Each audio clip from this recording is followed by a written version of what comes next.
Bueno, la clase de hoy tiene que ver con muestreo de biodiversidad de suelos, ¿cierto? En la clase anterior estuvimos todo lo que tenía que ver con la biodiversidad de suelo y cómo ésta se relaciona, ¿cierto?, en un ecosistema que es subterráneo. Estuvimos viendo aspectos de la importancia de la biota del suelo en la formación, ¿cierto?, del mismo suelo. Y se me pasó mostrarles un par de videos que les tenía de esta biodiversidad. Ya primero de las micorrizas, que hablamos un poco del tema de las micorrizas, ¿cierto? Que yo les hablaba que era como el avatar de la película, esa conexión de la sabiduría a la vida, ¿cierto? De la tierra. Si quieren verlo desde ese punto de vista, las micorrizas son lo más parecido que van a encontrar. Ya, y justamente tengo un video de eso que les quiero compartir. Eh, Déjenme que comparto.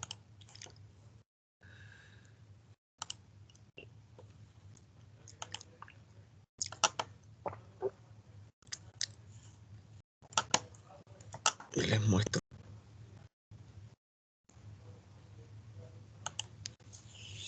Ah, perdón. Lo voy a tener que hacer de nuevo porque no compartí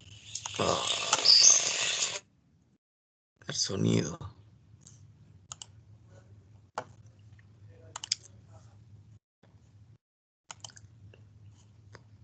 Ahí sí.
Bueno, si se pega el video, no os preocupéis que yo los voy a subir. Ya no se preocupen, se los voy a dejar en el LMS. Así que ahí los podemos ver también de nuevo. Ya, les voy a compartir otro.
la celulosa contiene muy poco nitrógeno.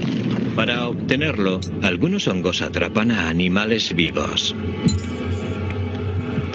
En las microscópicas hebras surgen unos diminutos lazos que desprenden una sustancia química que atrae a unos gusanos microscópicos, nematodas. Uno de ellos se mete en el aro. Y de repente el hongo aprieta con fuerza su lazo.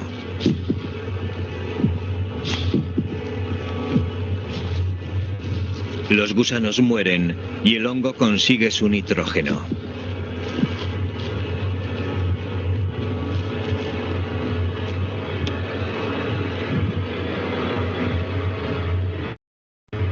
Todo esto ocurre donde no lo vemos, bajo tierra o en el interior de una planta muerta. Los hongos solo se vuelven más visibles cuando están listos para reproducirse.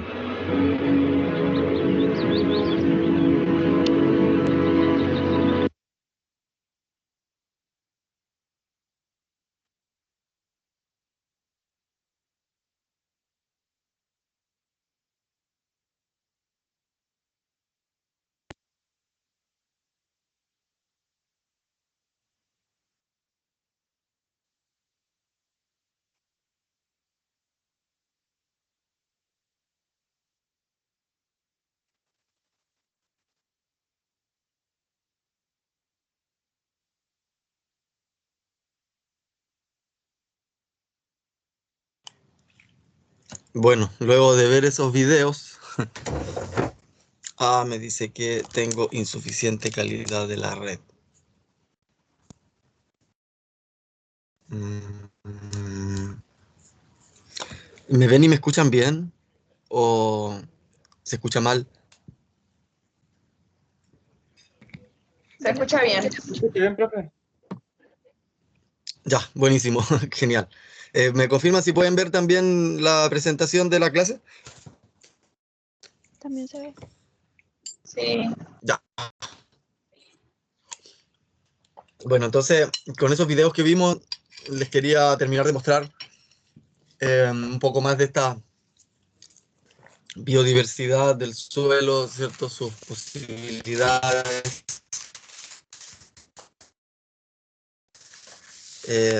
Dentro de lo que pueda o no estudiarse y observarse.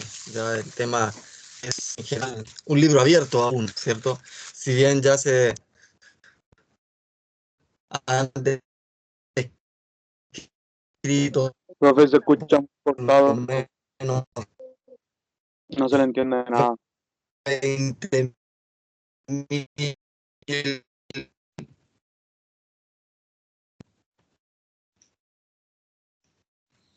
No se escucha especies de nada, ácaros, profesor. orióticos, 80.000 más. Ya. Sí, sí. Estoy con problemas de red. Me voy a cambiar de red. Ya, espérenme un segundito. Aquí tengo, por suerte, el celular. Ya.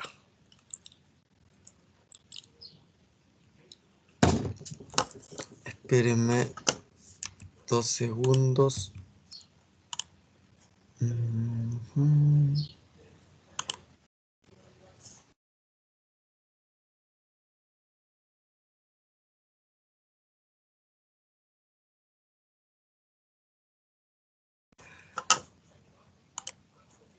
Ya, ¿me escuchan?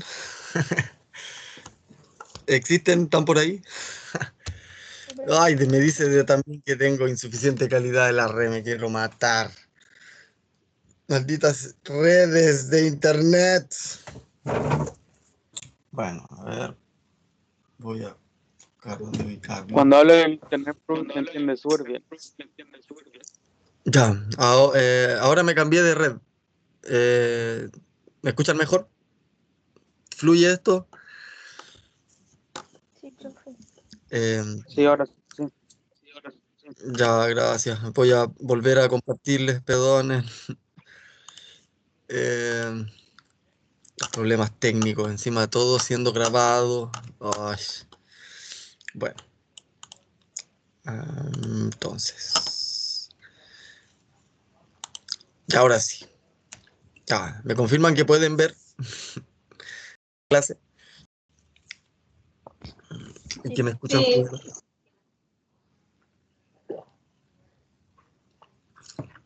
Ya, genial.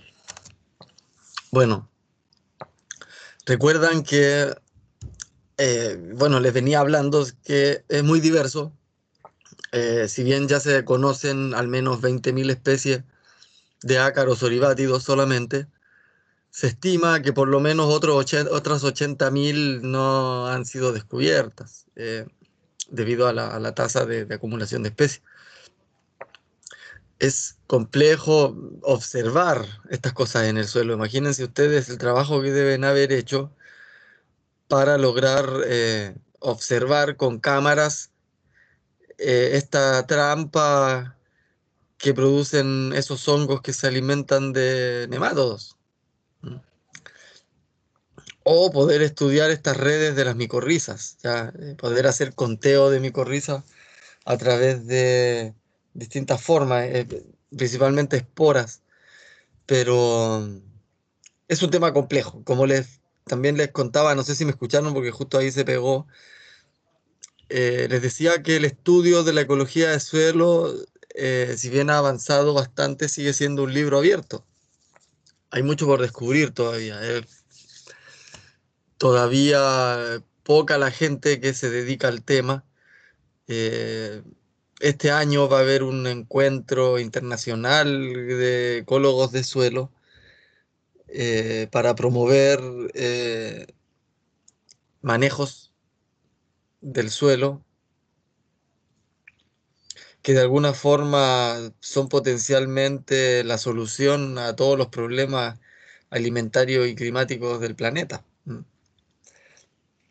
Entonces, para hablar de ecología de suelo hay que tener herramientas para poder medirla, ¿ya? Medir su biodiversidad, medir su actividad, medir sus distintos efectos, su abundancia, su biomasa. eh, Hay diversas formas indirectas de hacerlo, ¿ya? Porque ustedes entenderán que no podemos meternos al suelo, ¿cierto? Directamente. Entonces ahí vamos a estar revisando un poco técnicas de muestreo de biodiversidad de suelo y partimos diciendo que, volviendo a la clase anterior, que en la ecología de suelo, la biota del suelo se clasifica según el tamaño del poro en el cual puede transportarse o moverse. Por lo tanto, el tamaño del ancho del adulto es considerado para clasificarlo al organismo dentro de cualquiera de estas tres, o sea, de cualquiera de estas cuatro o cinco incluso clasificaciones, ¿ya? Porque la macrofauna es mayor a 2 milímetros, pero hasta 4 milímetros. Hay autores que están hablando de los animales que tienen más de 4 milímetros como megafauna, ¿ya? Pero en general la biota del suelo se clasifica de esta forma. Primero, para poder estudiar biota de suelo o poder estudiar su actividad, ¿cierto? Tenemos que condicionar la naturaleza en modelos o en pequeños unidades que se llaman unidades experimentales, ¿ya? Que se utilizan para poder cuantificar la actividad o la presencia de organismos que están trabajando en la descomposición. Ya en este caso se estudió organismos del suelo que están descomponiendo soya. Ya ustedes entenderán que este estudio se hizo en la provincia de Buenos Aires, en esa región del planeta, hay donde antes eran pastizales naturales muy diversos, Hoy en día hay campos sojeros que utilizan, como ustedes bien saben, el Roundup o glifosato, que elimina cualquier otra planta que no sea esta soya transgénica eh, resistente al glifosato. ¿Ya? Entonces es lo que se denominan desiertos verdes. ¿Ya? Entonces, si hay un reemplazo en la fuente de material vegetal para descomponer, se esperaría que también hubieran cambios en la biodiversidad que va a estar descomponiendo tal o cual material vegetal. Por lo tanto, eh, hubo que tomar soya, hojas de soya, hojarasca de soya justo antes de que cayera, antes de que bajara al estado de descomposición, porque ustedes saben que una hoja senescente va a haber movilizado todos los nutrientes móviles que tienen de la planta y lo que quedan son de alguna forma los inmóviles. Ya entonces no podemos estudiar la biología de la descomposición de la soya con hojas frescas. ¿Mm? Entonces había que replicar todo de la mejor forma posible. Entonces, esto se tomó hojas senescentes, se pusieron a secar en estufa de aire forzado a 30 grados Celsius, que sería como un día normal de calor, similar al secado al aire, para poder hacer diversos análisis sobre la descomposición de la soya en suelos que habían sido reemplazados desde pastizales naturales muy diversos a este cultivo solamente y además de la dosis de glifosato. Entonces pusimos un montón de bolsitas de descomposición o litter bags con distintos tamaños para poder dejar entrar por un lado solo microfauna y microflora, microbiota, ¿cierto? En otra que pudiera entrar solo, o sea, que pudiera entrar microbiota, microfauna y mesofauna, y otra con tamaño que pudieran ingresar la microflora, la mesofauna y la macrofauna. Ya se dejaron esas bolsitas de descomposición en campos sojeros o en otros campos de agricultura muy intensiva en la provincia de Buenos Aires, ¿cierto? El tiempo fue pasando y la naturaleza fue haciendo lo suyo, hubo un estudio de 8 o 9 meses y otro estudio de un año y medio. Y se fue evaluando en distintos grados de descomposición, distintos eh, niveles de intensificación agrícola para poder medir el efecto de la intensificación agrícola sobre la disminución de la biodiversidad de organismos del suelo y su efecto en la descomposición de esta hojarasca que ahora es de soya. ¿Ya? Entonces ahí estuvimos buscando bichitos, además de eso también medimos aspectos de la microbiota del suelo como eh, su respiración, su actividad enzimática, su biomasa microbiana. Eh, la mesofauna se extrae con el sistema de embudo de Berlés. Ya el embudo de Berlés, estos organismos se mueven según se va secando o humedeciendo el suelo. A medida que el suelo se va secando, se seca desde la superficie hacia abajo, ¿cierto? Hacia abajo siempre está más húmedo. Entonces los organismos empiezan a bajar naturalmente. Ya estamos hablando de organismos de menos de 2 milímetros, ¿cierto? Imagínense. Entonces hay que poner una malla de 2 milímetros para que estos puedan pasar. Poner una muestra de suelo o de hojarasca que hayan puesto para que lleguen estos bichitos. y se pone una ampolleta de estas bombillas de 25 o 40 watts, no por la luz, ¿cierto? No porque estos organismos sean fotofóbicos, sino porque la luz va a empezar a secar el sustrato desde la superficie hacia abajo. Entonces se replica lo que ocurre en la naturaleza y estos bichitos se mueven solos. Ya a medida que se va secando, los bichos se mueven, llegan a esa malla metálica y caen abajo en una solución de alcohol al 70%. Así que no sé si se mueren antes de emborracharse o se emborracharán antes de morirse. De eso no lo sabemos, ¿cierto? Pobre bichito. Y entonces se hacen las diferencias según cada unidad experimental para observar cómo va cambiando o no esta biodiversidad. Ya.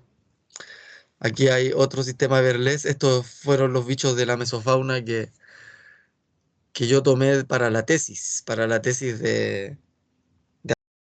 ya el otro estudio que les estaba mostrando es para el estudio de la tesis doctoral. Pero es similar a lo que estábamos viendo. Al fin y al cabo, como buen ingeniero, ¿cierto? Lo que tenemos que hacer es que la cosa funcione. No podemos replicar las cosas exactamente. Entonces, con una bombilla térmica que alcanzaba para al menos 4, según también el número de embudos y sedazos que se tengan, se puede obtener mesofauna para poder estudiarla, ¿ya? Además está también el método de flotación. Ya estos organismos, además de moverse, tienen componentes, ¿cierto? Quitinosos en su exoesqueleto, entonces reaccionan a ciertos elementos químicos y pueden flotar, ¿ya? Esto es un problema también porque también flotan los exuvios. Ustedes saben que los organismos artrópodos, a medida que van creciendo, se van cambiando su exoesqueleto, así como cambiarse de ropa, ¿cierto? Es como una muda. Si alguna vez vieron en la playa, ¿cierto?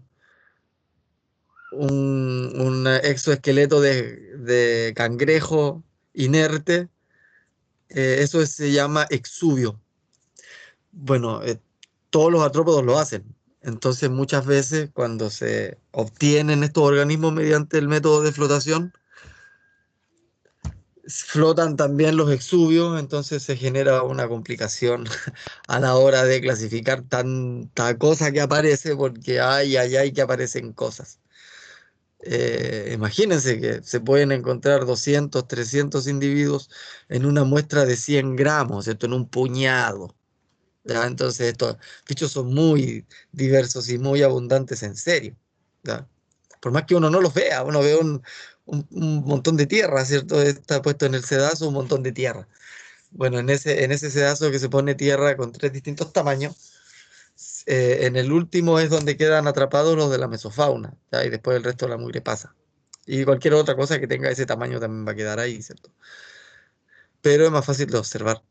Y se aplica con una piseta y también se agrega, parece que sulfato de calcio, ¿ya?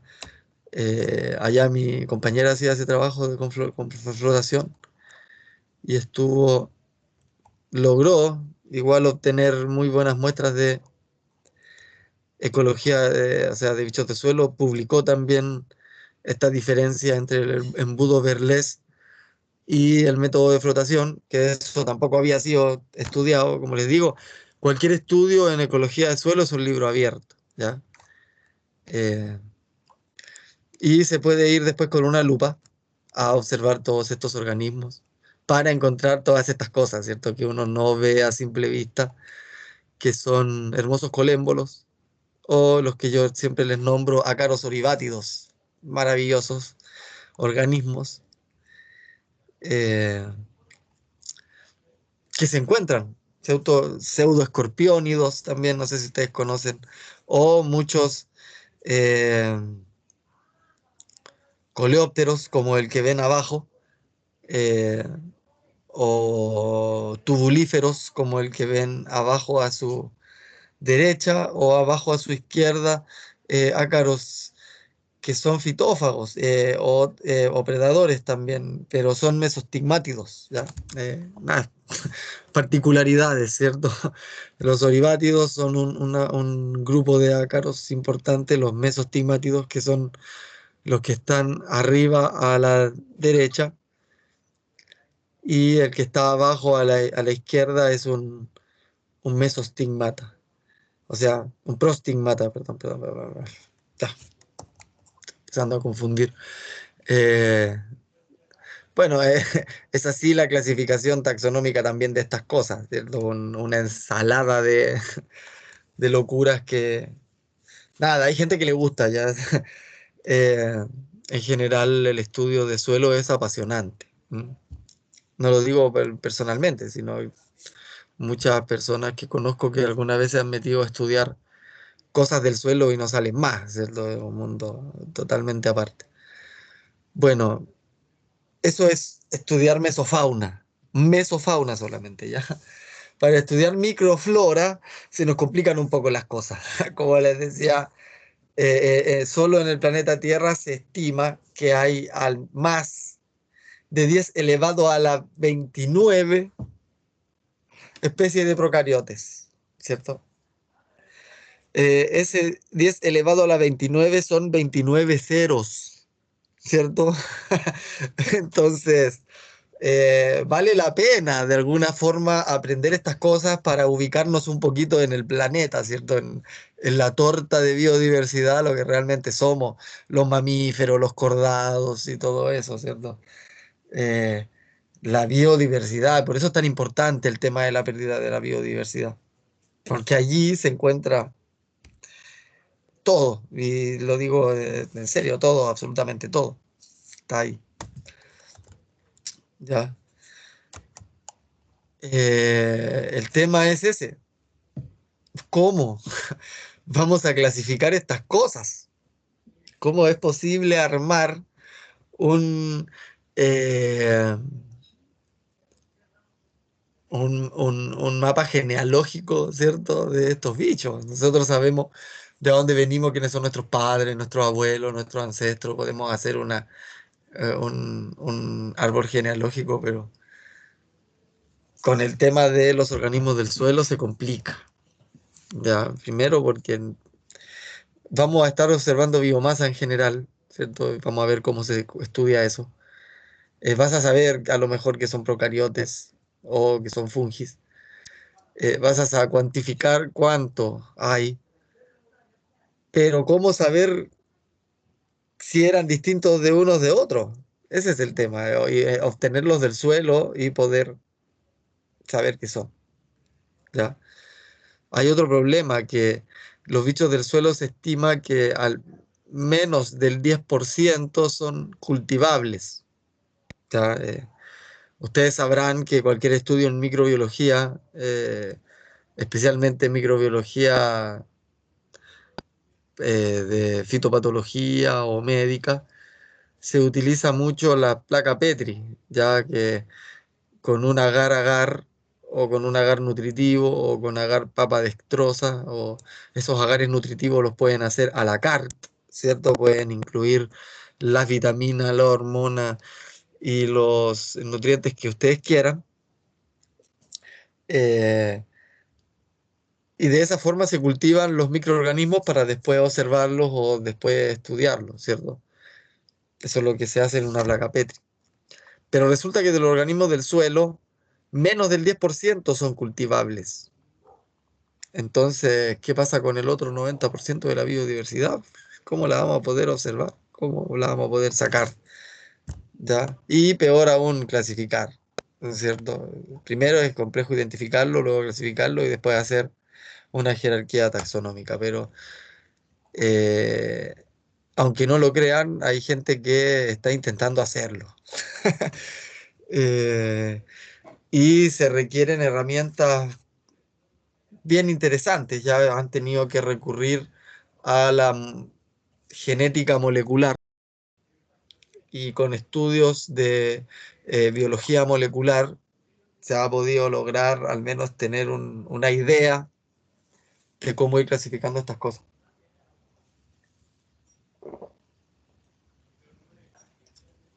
Y como les decía recién, arriba, ¿cierto?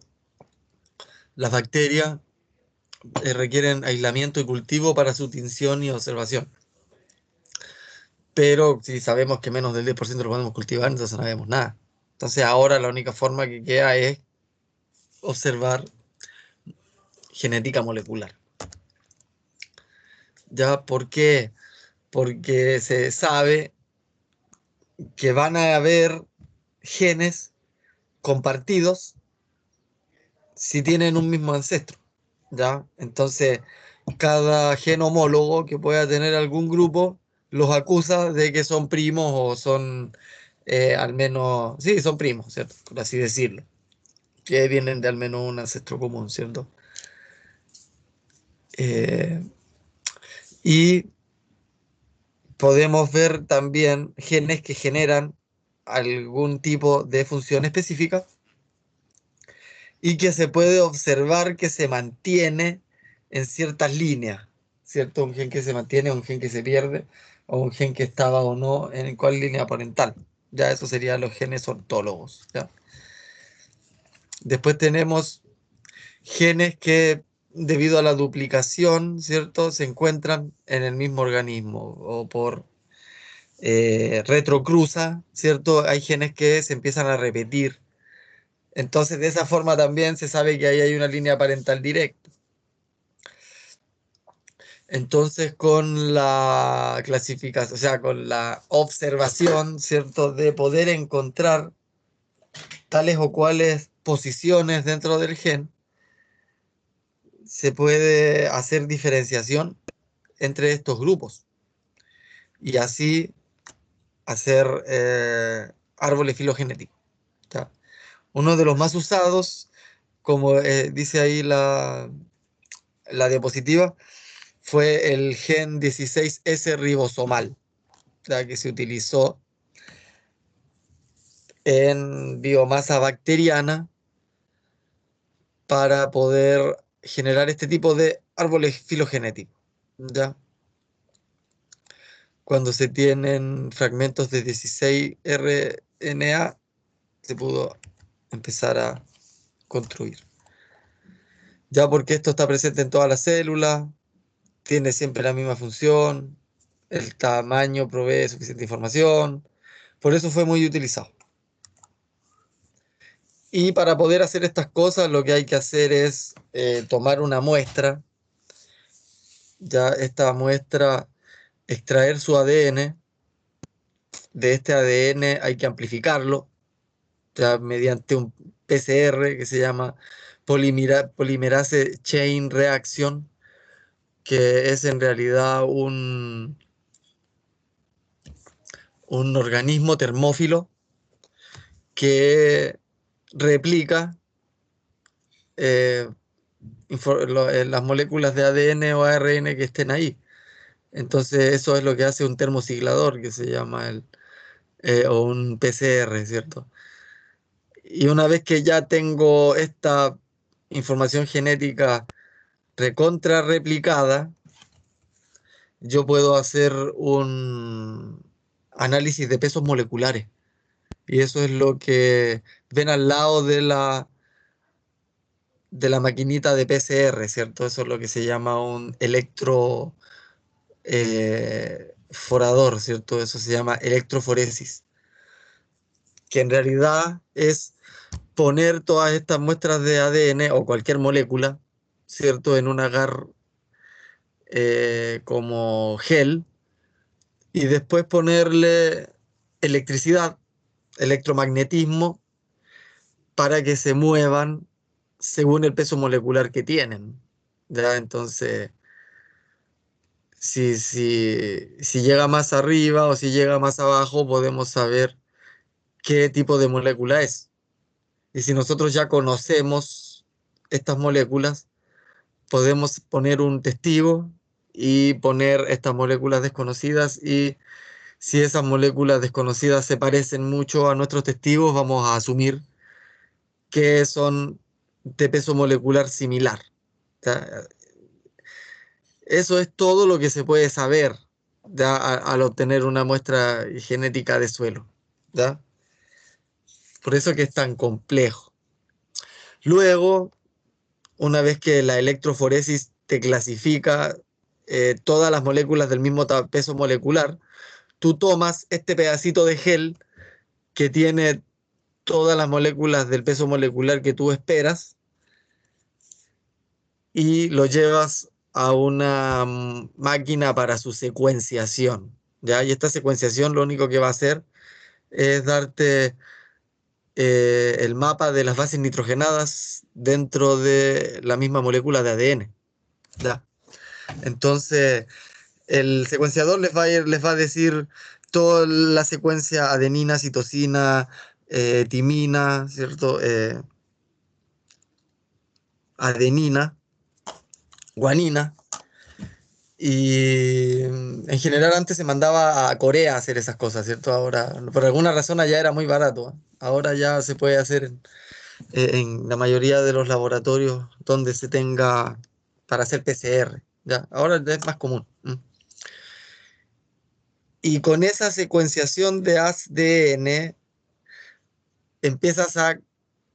hay máquinas, o sea, herramientas estadísticas para analizar si se parecen o no, ¿cierto? Lo que ocurre con estadística matricial.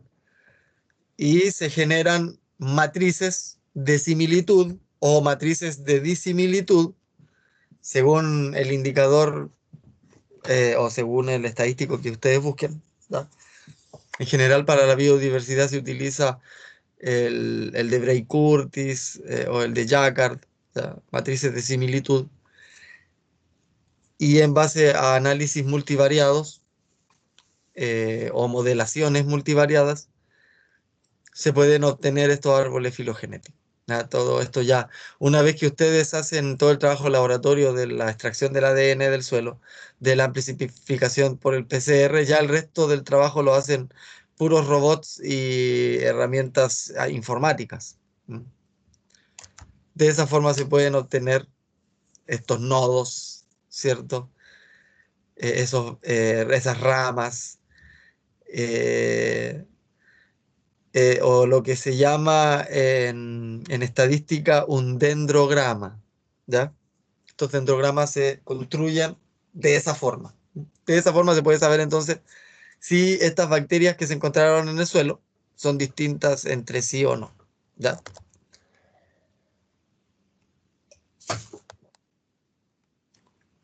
Y así pueden llegar a esto, a estas cosas, ¿cierto?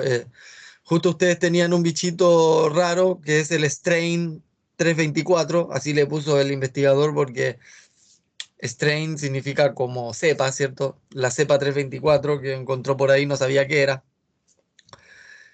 Y quiere saber con qué está emparentado, ¿cierto? Y terminó clasificándolo en un grupo donde hay muchos Paenibacillus lautus, ¿cierto? Entonces, es probable que sea una especie nueva, ¿ya? Y es una especie además que es de un brazo parental distinto de los otros 4 en los cuales está más emparentado. Entonces, así se pueden hacer estos estudios de biodiversidad de organismos microscópicos del suelo. ¿Ya? Si no es, no sé yo si existirán métodos nuevos. Ya creo que lo que más ha avanzado hasta ahora sigue siendo o sea, la biología molecular. Ya yo creo que les he repetido más de una vez y creo que en más de un ramo que los microorganismos son lo más importante que existe en el suelo, ¿cierto? Que tienen que ver con todas las, lo vimos en la clase anterior, todos los servicios ecosistémicos parten en el suelo, como la descomposición de la materia orgánica, el ciclo de elementos importantísimos como el carbono, el nitrógeno, el fósforo, el azufre. Además de que yo les contaba estas relaciones densodependientes de su población, mantienen controlados a los organismos patógenos, entonces de esa forma son supresores de patógenos de planta, y además son estos organismos que se llaman organismos PGPR, que en inglés sería Plant Grow promoting rhizobia, que son organismos rhizobios, o sea, organismos de la raíz, ¿cierto? Promotores del crecimiento de las plantas, ¿ya? Generan hormonas y vitaminas, enzimas, aminoácidos específicos para en la rizósfera que permiten un mejor crecimiento de las plantas. Entonces, nada, en el mundo del suelo, mientras más bichos es mejor. El suelo hay que verlo como el sistema inmunológico nuestro, ¿cierto? Mientras más bichos en la biota bacteriana, más mejor va a estar nuestra dieta, ¿cierto? Si nos falta biota bacteriana, vamos a tener problemas de intolerancia a la lactosa, ¿cierto? Problemas ahora se ha investigado al respecto de la alergia al gluten, y resulta que el tema parece que no tiene que ver mucho con el gluten, sino tiene que ver con los pesticidas que están utilizando en el cultivo de trigo, que suprimen, ¿cierto? Biota bacteriana que pueda estar implicada en la metabolización del gluten, ¿cierto? O cualquier otro organismo. O sea, ahora es con el gluten, vamos a empezar después a observar un montón de alergias alimenticias que ah, están apareciendo como epidemia. Y todo tiene que ver con la sobrecarga de pesticidas y cosas que estamos consumiendo, que justamente, además de generar efectos hormonales, teratogénicos, carcinógenos, además están generando estragos en la biodiversidad de nuestra flora intestinal. ¿Se acuerdan cuando de niño decían que el niño que come tierra se enferma menos de la guata, ¿cierto? Y tiene que ver justamente con que este niño que anda comiendo todo, como algo eh, que le nace, algo innato, es justamente para promover una mayor biodiversidad de flora intestinal. Es bueno también para nuestro estómago, a diferencia de lo que se cree, tener una buena y saludable y muy diversa biota intestinal. ¿Ya? De hecho, cuando uno empieza a tomar antibióticos por alguna u otra causa, después se enferma de la guata, ¿cierto? De alguna forma se descompone, y es justamente porque lo que hizo fue eh, cambiar la biodiversidad de la biota intestinal. Mm. En el suelo entonces es muy parecido, ya, mientras más bicho, mejor. Bueno, imagínense que yo les decía que en el suelo, al menos el 10% en general se asume, eh, es cultivable. Aquí hay un encuadro que me desmiente un poco, ¿cierto? Dice que en el suelo es al menos un 30%. O no, peor, 0,3%. Ah, o sea, no me desmiente, sino es mucho más, es mucho menos de lo que creía o lo había leído, ¿cierto? Y del sedimento menos 0,25, o sea, el 1% en lodos activados, eh, organismos del agua, del mar, menor al 0,001%. Imagínense, 0,1% sería el mejor de los casos. Al menos el 0,25% en agua dulce. Pero nada, o sea, las bacterias cultivables conocidas como unidades formadoras de colonia, ¿cierto? Así es como se miden las bacterias. Eh, Ajá. es muy poco, no vamos a saber nada. Dígame, cultivando no vamos a llegar a ningún lado. Imagínense con lo que vamos a estar visualizando es nada. Eso aplica solo para placa Petri, ¿cierto? Es que de esa forma uno cultiva microorganismos, no hay otra. Lo que cambia es el tamaño de la placa o el agar. Eso es lo que hay que cambiar. El agar es como esa gelatina. El agar en realidad es una alga. ¿Ya? Y del alga se extrae este agar-agar. Cuando es agar-agar puro, también sirve para hacer cultivos microbiológicos, pero en general para estudios más específicos, lo que se utiliza es agar nutritivo y le aplican ciertas dosis muy específicas de micro y macroelementos, además de ciertas vitaminas u hormonas, ya sea para cultivar plantas in vitro o cualquier organismo. Y también se utiliza el agar papa dextrosa, ese es más usado para cultivos de hongos. ¿Mm? Pero, ¿de qué sirve si sabemos que menos del 0,3% del organismos del suelo los vamos a poder cultivar? Estamos olvidados. Imagínense que, ajá, Y, por ejemplo, yo tomo un poco de suelo de algún lado para inocular otro suelo, ahí igual se reproducen las bacterias o pasa lo mismo que el 0,3% nomás se va a cultivar. no, porque ahí van a estar en su sustrato. Una cosa es el suelo y otra cosa es el agar, ¿ya? El tema es que a lo mejor son incultivables porque justamente no tenemos medios de cultivo mejores o no se han estudiado bien, ¿ya? El tema tiene que ver con el medio del cultivo. En este caso sí, lo que usted está haciendo es inocular bacterias y estas bacterias van a pasar de un suelo a otro suelo, que van a tener condiciones tal vez no tan distintas, ¿ya? Ahora, si es distinto, demasiado distinto, los organismos son demasiado sensibles, tal vez no van a proliferar y no se van a distribuir, pero lo más probable es que sí, que la gran parte se distribuyan. Se pueden distribuir por movimiento propio, ¿cierto? Hay organismos ciliados, organismos flagelados, pero también se van a mover a través de la lixiviación del agua, se van a mover como foresia dentro o pegados a otros organismos. En el caso de las lombrices, movilizan muchos microorganismos en el perfil del suelo, los colémbolos también.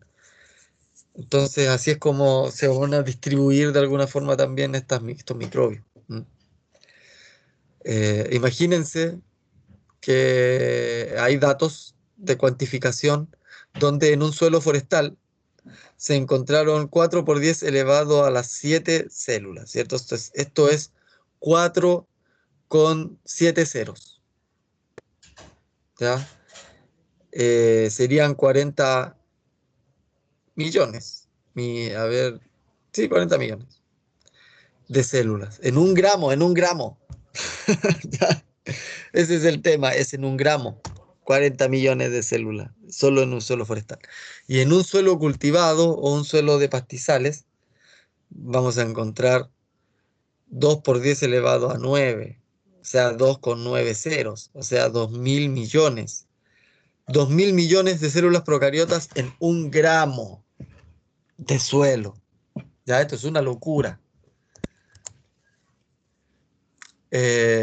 Y además, estos bichos, claro, no sabemos qué son, qué tan distintos son entre sí. Y se estima que en un mismo gramo de suelo va a poder encontrar entre 2.000 y 18.000 genomas distintos. ¿Ya? Entonces, nada, hay mucho trabajo que hacer. ¿Ya? Yo los invito a que de las, no sé cuántas personas estamos ahora en clase, sabremos unas 30 personas, al menos uno se transforme en un futuro ecólogo de suelo, ¿no? Hay mucho trabajo por hacer y somos pocos, ¿cierto?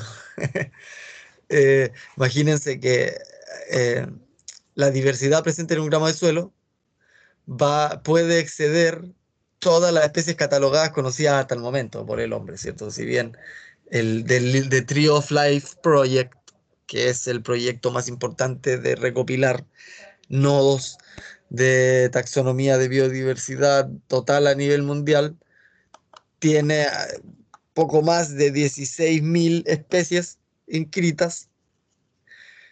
Eso es lo que se encuentra solo de diversidad de procariontas en un gramo de suelo, ¿ya? Entonces, De verdad es una locura. Estos números son impresionantes. Yo me sorprendo mucho con todas estas cosas que ocurren en el suelo. Y a pequeña escala puede cambiar mucho. Ya el suelo, ustedes saben que va a tener muchos gradientes, gradientes químicos, gradientes de humedad, va a tener gradientes eh, de granulometría. El tamaño de los agregados va a ser distinto, el tamaño de los poros va a ser distinto, las condiciones de óxido reducción van a ser distintos. Yo le expliqué que por eso en el suelo ya existían al menos 5 esferas biológicas distintas para poder observar la biología, ¿cierto? O sea, si vamos a hablar de biología del suelo, yo le hablé la clase anterior. Lo primero es saber de dónde estamos hablando, ¿cierto? Vamos a estudiar la detritósfera, la rizósfera, ¿cierto? Entonces, la agregatósfera, y es justamente por esto, ¿cierto? Vamos a tener diversidad que va a ir cambiando según la escala a la cual la estamos observando. Y va a tener sus propias condiciones. Imagínense hongos con bacterias, hongos que comen bacterias, bacterias que comen hongos, nemátodos que comen bacterias, hongos que comen nemátodos, ¿cierto?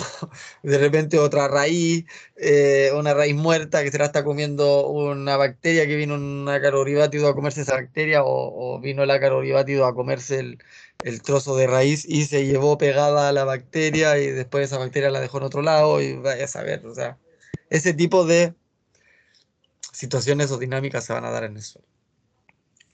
Entonces, como les decía, se toma una muestra de suelo, primero se fracciona la parte que es bacteria, ¿cierto? O se toma todo el DNA del suelo, porque se puede primero separar entre DNA bacterial o ADN de todo, ¿cierto? Se hacen las amplificaciones que les decía con PCR, se llevan después las secuenciaciones y en base a la secuenciación hacer la herramienta estadística que va a modelar o va a generar estos dendrogramas que les va a permitir a ustedes hacer su árbol genético, su perfil genético de la comunidad, ¿cierto? Su diversidad genética, su composición de la comunidad o la diversidad funcional filogenética. Cuando se usaban métodos de tinción, se encontró, por ejemplo, en una muestra de drenaje de una mina de hierro, estas arqueas, ¿cierto? Estos procariontes, estamos hablando solo de procariontes hace rato, ¿cierto? Que se pueden observar a simple vista. Pero, como yo les decía, lo que vale ahora son los estudios de electroforesis y que tiene que ver con estas líneas raras que uno ve que no son códigos de barra, ¿cierto? Pero son eso, uno pone una muestra al inicio y después le pone un imán, por así decirlo, y las moléculas se van a mover. Mientras más pesada la molécula, más lejos va a llegar. ¿Ya? Y entonces después lo que ustedes ven en una barrita es porque ahí quedaron todas las moléculas que tenían el mismo peso molecular, ¿ya? Entonces cada columna va a ser una muestra. Así es como funciona. ¿Ya? Entonces en una muestra van a tener distintos pesos moleculares y por eso se ven distintas rayitas, así como código de barra. Así como funciona la electroforesis. Y acá tienen, en este caso de la figura LMWRNA, pueden ver que en este caso incluyeron al testigo, ¿cierto? Que son las moléculas que ustedes están buscando, ¿cierto? Y de las moléculas que aparecieron por todos lados, donde encontraron justamente estas moléculas que estaban buscando, ¿cierto?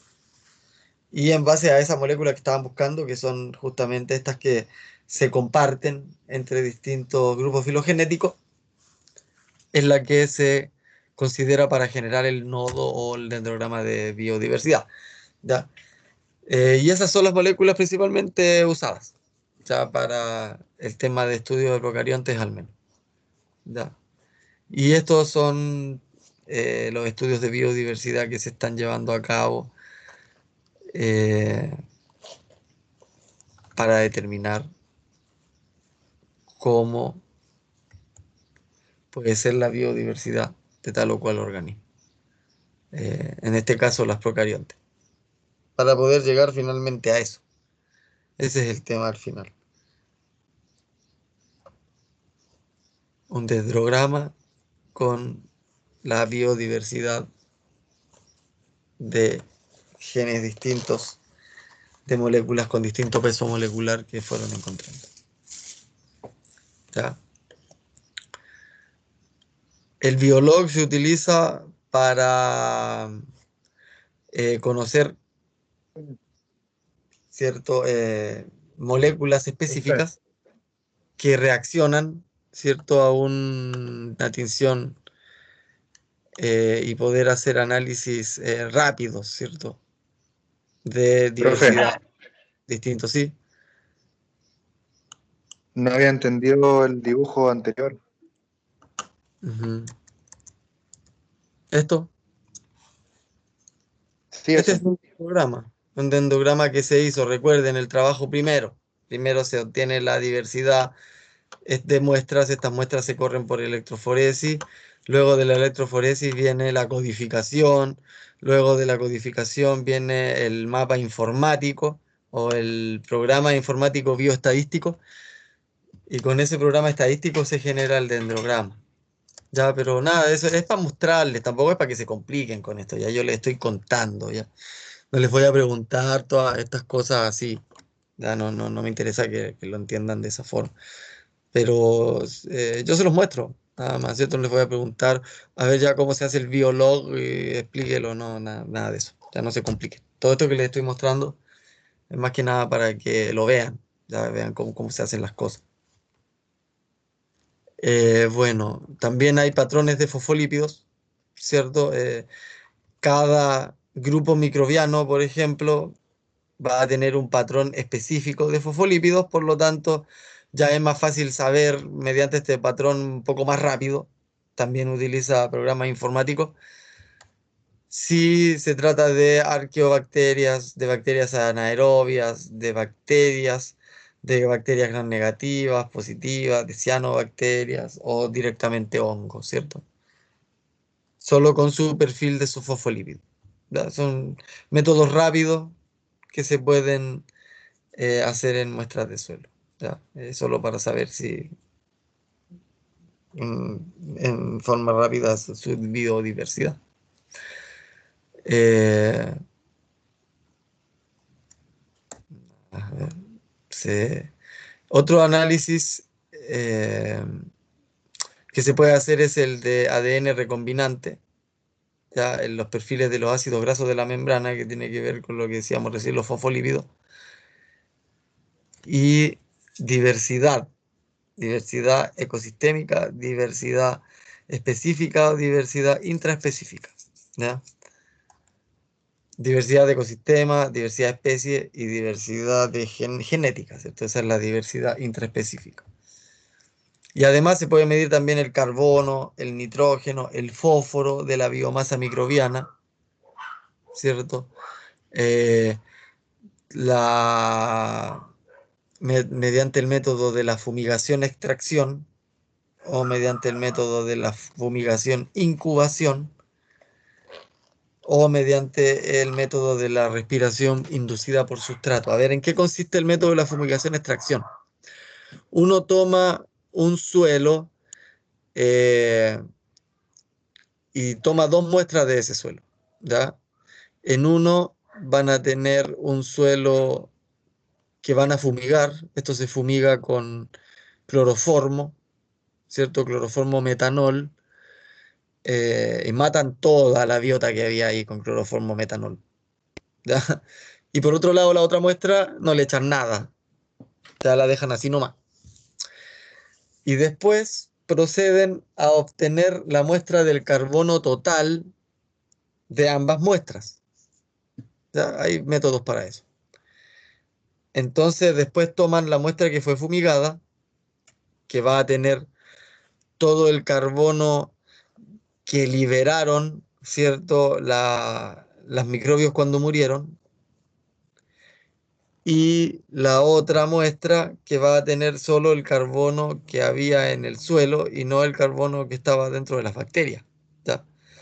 Entonces, como el carbono fumigado, o sea, la muestra fumigada va a tener más carbono que la muestra no fumigada, esa diferencia de carbono se asume que es de la biomasa microbiana, ¿ya? Que había viva ahí antes de que fumigáramos. Así se hace. Ese es el método de la fumigación-extracción. El método de la fumigación-incubación consiste en fumigar un, ¿cómo se llama? Una muestra de suelo y otra muestra de suelo dejarla normal, ¿cierto? En la muestra fumigada, dejarla que se recupere, ¿cierto? Que siga incubando y la otra también dejarla que siga incubando. Después se mide de nuevo y se saca la diferencia. También lo mismo, ¿cierto? Entre el carbono incubado en la diferencia que había entre el fumigado y el no fumigado, ¿ya? Y la respiración inducida por sustrato es cuando ustedes le ponen carbono de sustratos específicos como glucosa, por ejemplo, y a un suelo sin glucosa le miden su respiración, que se va a llamar respiración basal, y en otra muestra le ponen este poco de glucosa, que sería el sustrato de inducción, y se mide la diferencia entre la respiración basal y la respiración potencial, ¿cierto? Y también se pueden hacer mediciones de el carbono de la biomasa microbial respecto al carbono que está liberando, ¿cierto? Al carbono que están eh,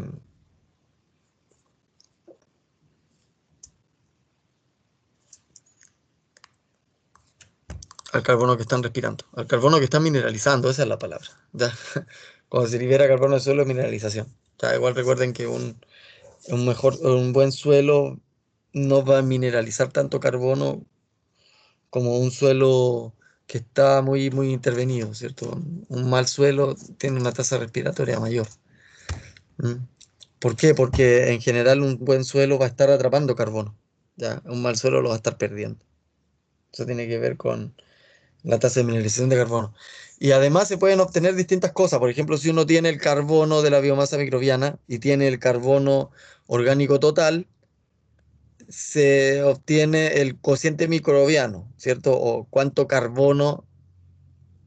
del carbono que hay es microbios, tal cual. O también si uno tiene el carbono de la biomasa microbial respecto a la respiración, puede obtener el, el cociente metabólico, ¿cierto? Que significaría cuánto de lo que se está respirando corresponde a biomasa de microbios. Y la otra que les decía era la tasa de mineralización, ¿cierto? Que es cuánto del carbono total se está perdiendo por respiración.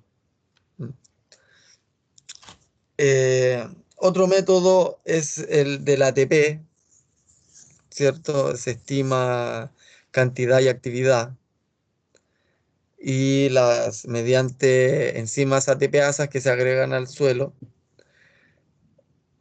se extraen y luego se determinan por bioluminiscencia. ¿Ya? Carbono de la biomasa microbial, 1 al 5% peso del carbono total. Nitrógeno de la biomasa microbial está entre el 1 y el 6% peso del nitrógeno orgánico total. ¿Ya? Y esto puede ser mayor en regiones templadas y lluviosas. Otros métodos para medir actividad metabólica es el consumo de oxígeno, ¿cierto? Porque si un organismo va a estar respirando, va a consumir oxígeno. Entonces ahí tenemos una medición bien interesante, ¿ya? De la respiración. O lo otro es el desprendimiento de CO2 que estábamos midiendo, que era la respiración basal que yo les decía, o la respiración inducida, que es cuando le ponemos algo, ¿ya?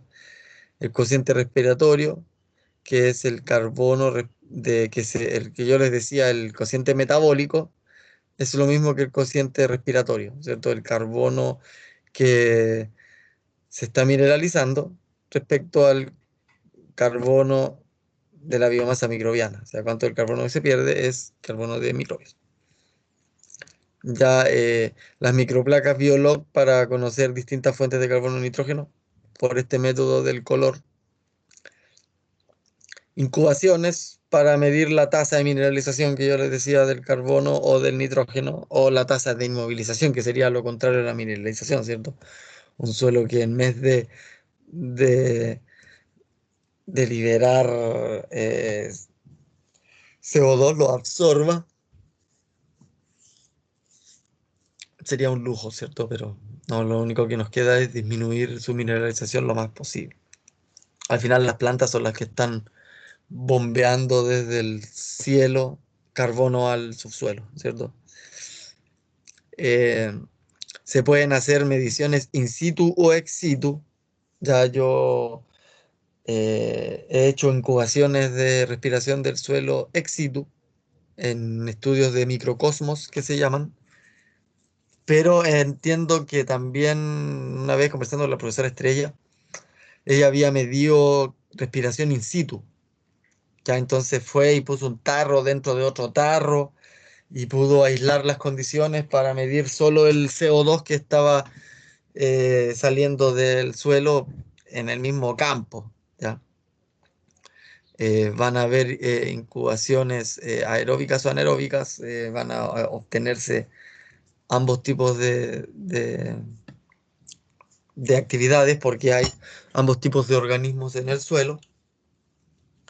Eh, También con adición de sustrato, que yo les decía el inducido, ¿cierto? Si le ponemos algún sustrato conocido y después medimos cuánto de ese sustrato queda, entonces vamos a saber cuánto se transformó, ¿cierto? Y de esa forma también se mide la actividad enzimática. Yo conozco una enzima que sé que rompe tal o cual molécula, entonces yo aplico esa molécula y después cuantifico cuánto de esa molécula me quedó después de la incubación y la cantidad de moléculas transformadas me va a indicar eh, cuál es la actividad enzimática. En este caso se utiliza la fluoresceína, que eh, es una molécula incolora y hay muchas enzimas que la rompen y el producto es fluorescente. Entonces cuando uno mide después la fluorescencia, tiene un nivel de actividad enzimática. ¿Ya? Los voy a dejar hasta acá, voy a parar un poco la grabación eh, para tener